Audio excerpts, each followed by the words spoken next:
Friends IPL 2026 సీజన్‌లో sun Risers Hyderabad గురించి చెప్పాలి అంటే అస్సలు కలిసి రాకుండా అయిపోయింది. ముఖ్యంగా బ్యాటింగ్‌లో ఇషాన్ గానీ, అభిషేక్ కానీ, క్లెజెన్ గానీ ఎవరో ఒకళ్ళు ఆదుకుంటూ వస్తున్నారు కానీ, బౌలింగ్‌లో మాత్రం పూర్తిగా జరిగిన 3 మ్యాచుల్లో 3 మ్యాచ్‌లు చేతులెత్తేశారు. దాంతో ఇక హైదరాబాద్ జట్టు బౌలింగ్‌కి దండం పెట్టొచ్చు అన్న ఒక కాన్సెప్ట్‌కొచ్చేసారు అందరూ. కట్ చేస్తే ఇక ఆ జట్టు ఫ్రాంచైజీ ఓనర్ కావ్య కూడా హైదరాబాద్ జట్టు బౌలింగ్‌ని చూసి చాలా ఇరిటేట్ ఫీల్ అయ్యేది. ఏంటిది ఇంత చెత్తలాగా ఆడుతున్నారు అంటూ చాలా అంటే చాలా బాధపడేది.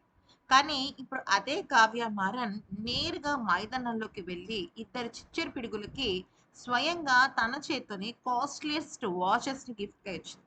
అసలు ఏం జరిగిందనేది గనక మనం చూస్తే, ముఖ్యంగా హైదరాబాద్ జట్టు ఇద్దరు బౌలర్స్ రాజస్థాన్ లాంటి పటిష్టమైన బ్యాటింగ్ యూనిట్ ఉన్న ఆటగాళ్ళని చిత్తుగా ఓడించారు. చెప్పాలి అంటే వాళ్ళు ఫస్ట్ అతను ఎవరో కాదు ప్రఫుల్ హింగే. రెండవది షకీబ్ హుసేన్. వీళ్ళిద్దరూ కూడా చెరొక 4 వికెట్లు తీసి రాయల్స్ పతనాన్ని శాసించారు.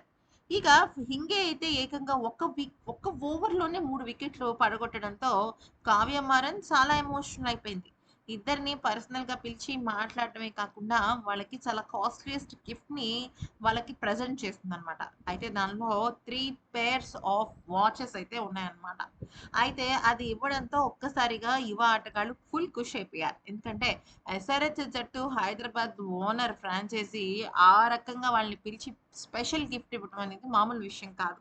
ముఖ్యంగా చెప్పాలి అంటే ఇప్పుడు ఇటువంటి బౌలర్స్ చాలా అంటే చాలా అవసరం.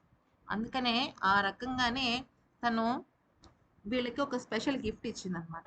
ఇక వీళ్ళిద్దరు కూడా అరంగేట్ర ఆటగాళ్ళు అవ్వడంతో రాజస్థాన్ బ్యాటర్స్ వీళ్ళని అంచనా వేయలేక తడబడ్డారు. దాంతో పరిస్థితి తారుమారైపోయింది. ఇలాగ వాళ్ళ బౌలింగ్‌లో వైవిధ్యభరితమైన తీరును ప్రదర్శిస్తే ఖచ్చితంగా సూపర్బ్‌గా రా హైదరాబాద్ జట్టు రాణిస్తుంది.